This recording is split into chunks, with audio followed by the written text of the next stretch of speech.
मरहबा collection mall, readymade कपड़ों का भरपूर खजाना, jeans pant, T shirt, cargo pant, night pant, बच्चे और बच्चियों के लिए अच्छे खूबसूरत और उम्दा ड्रेस। पता याद रखें, जमुर हाई स्कूल मेन रोड, जैतून हजीन मस्जिद के पास।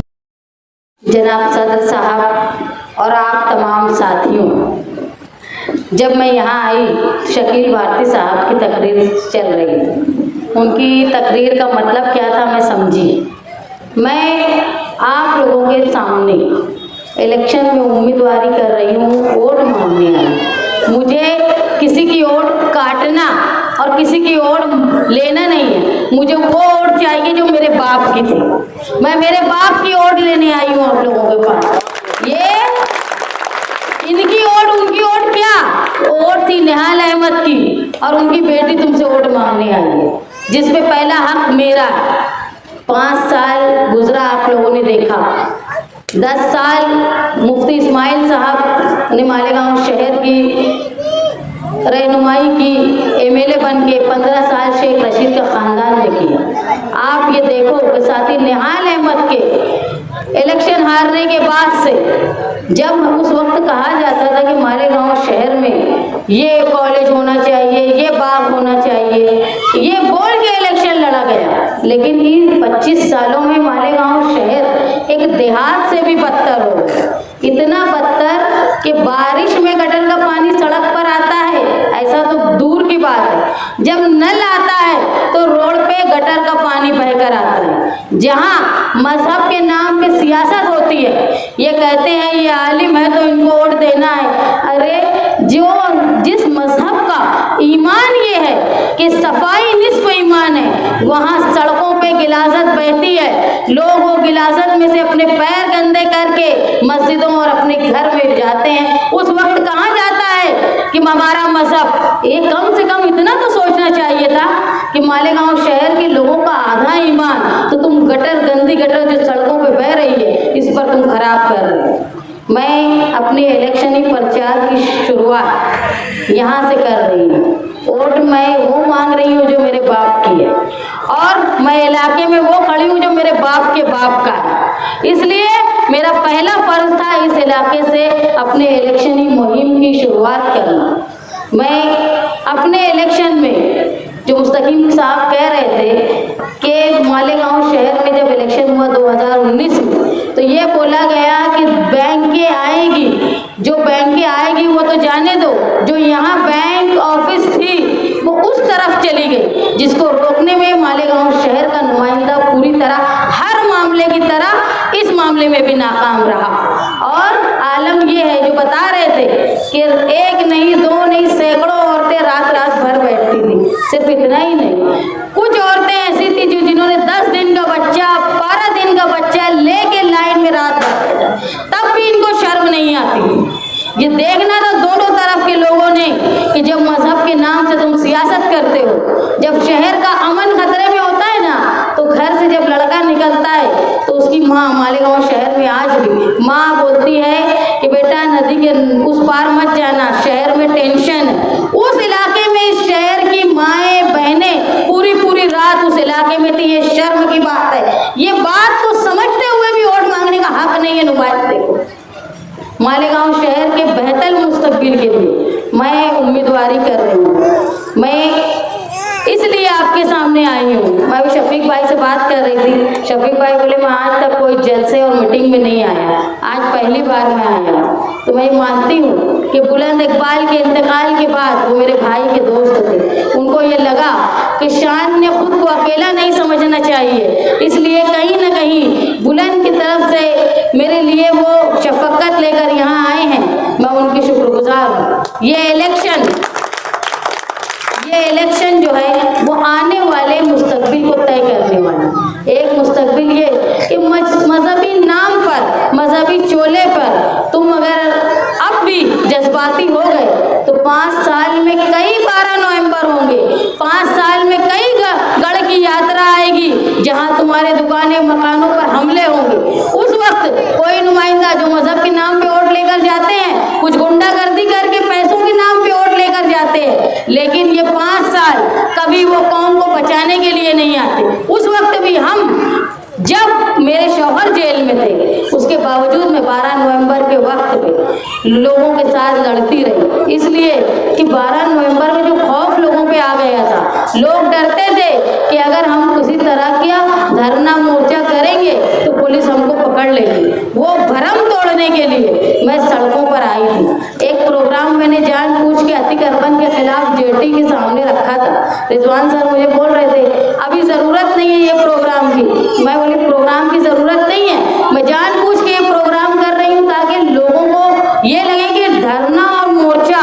तहरीक जो मालेगांव शहर की पहचान है वो खत्म हो गई, ऐसा ना महसूस। इसलिए जानबूझ के मैंने कई प्रोग्राम किए कि लोगों की हिम्मत कायम रहे। मालेगांव शहर में जो लोग आज ऐसी कामों में लगे हैं जो गैर कानूनी, इस्लाह मुआशरे के नाम से लोगों को समझाया जाता है कि सट्टा जुआ या नशे के काम को बंद कर दिया जाए, मैं मानती हूँ कि इसका असर नहीं होता लोगों को। इसलिए असर नहीं होता क्योंकि रोजगार का दूसरा मौका नहीं। मैं आपसे वादा करती हूँ कि अगर आप लोगों ने मुझे मौका दिया और जो लोग गुनहगारी की तरफ जा रहे हैं या गैर कानूनी काम कर रहे हैं, जब उनके पास हम कोई काम दूसरे काम का जो ईमानदारी का कानूनी तौर पे दुरुस्त होगा वो ऑप्शन रखेंगे तो बराबर वो गैर कानूनी काम छोड़ के कानून का काम करेंगे। ये होगी इस्लाह मुआशरा, ये है इस्लाह मुआशरा।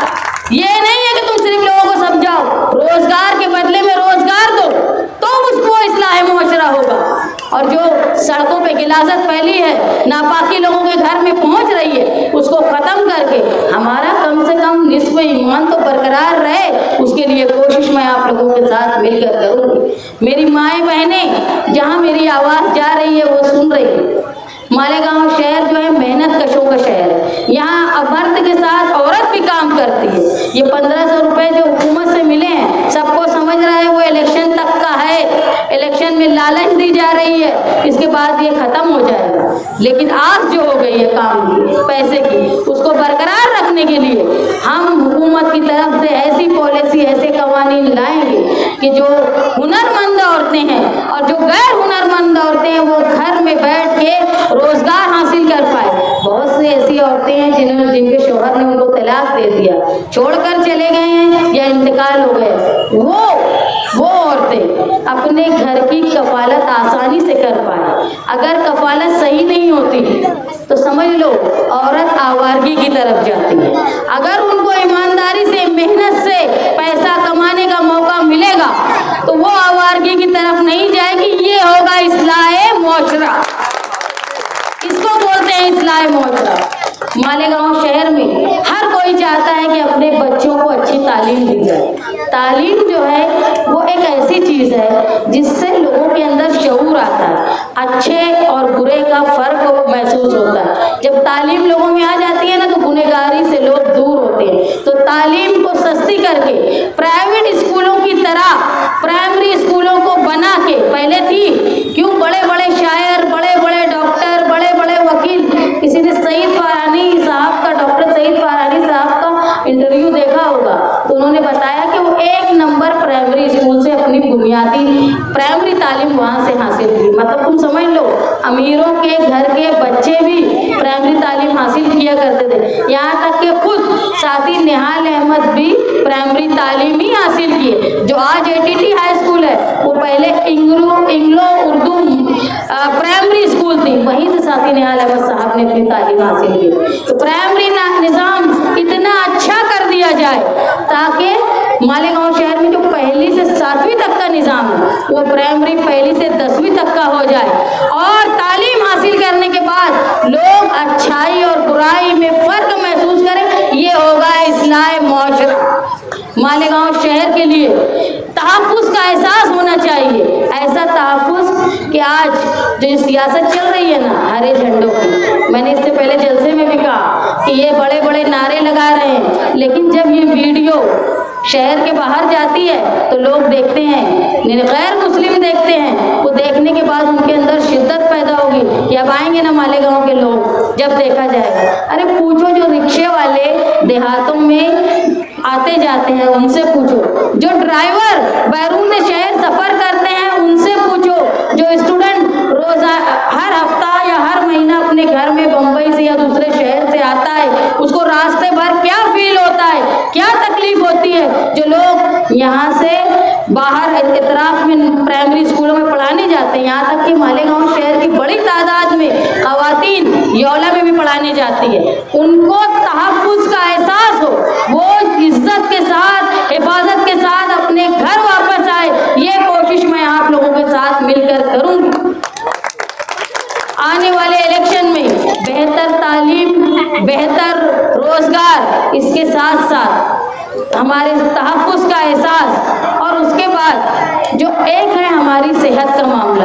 देखो, अगर डिलीवरी के लिए कोई औरत जाती है ना, आज ऐसा है किसी को ऑपरेशन के लिए बोल दिया जाता है तो 40 से 50 हज़ार रुपये खर्च होते हैं, जो हमारी ताकत नहीं होती कि अचानक इतना ऑपरेशन का खर्च उठा लिया जाए। अगर मुफ्ती इस्माइल साहब अपनी नाअहली नहीं करते या सौदा नहीं करते हॉस्पिटल का, तो मालेगांव शहर में 100 बेड का हॉस्पिटल होता, लेकिन अब तो वो चला गया।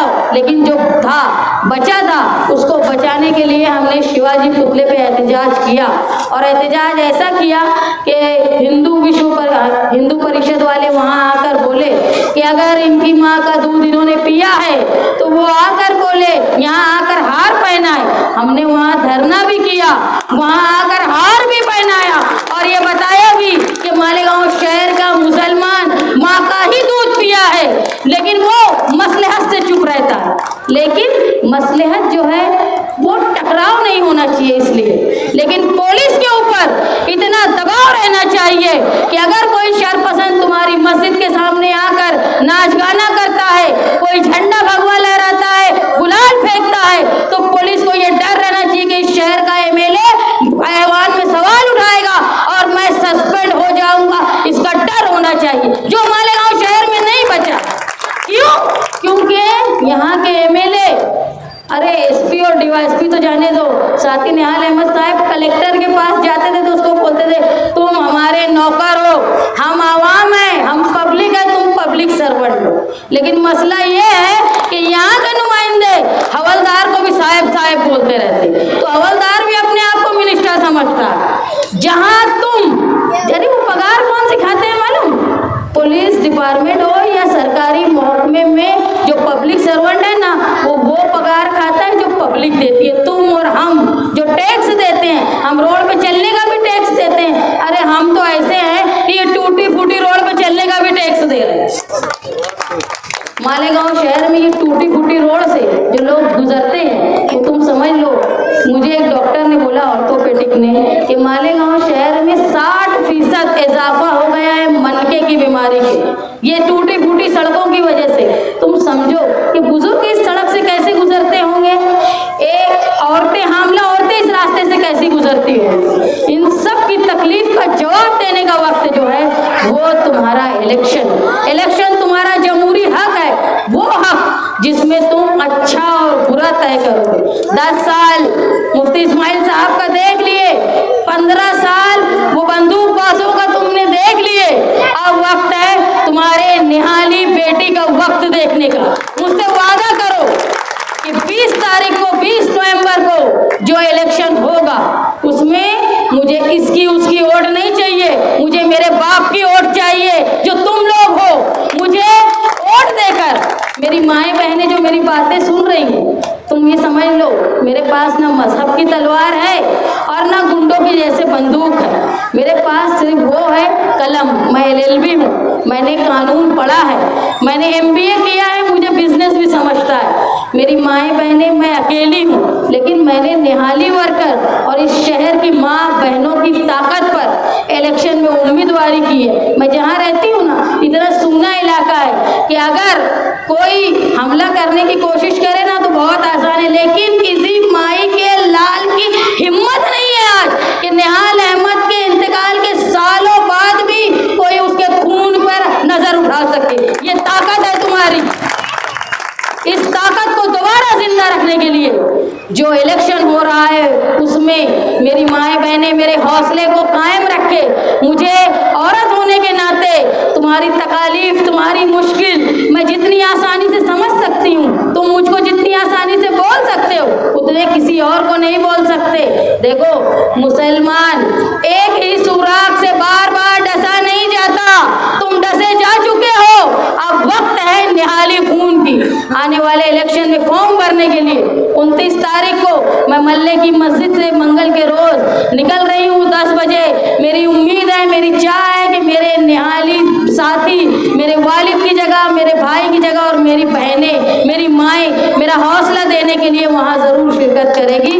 और आप लोगों से ये उम्मीद है कि आने वाले इलेक्शन में ज़बरदस्त वोटिंग करके अपनी बहन को आप जिताने की कोशिश करेंगे।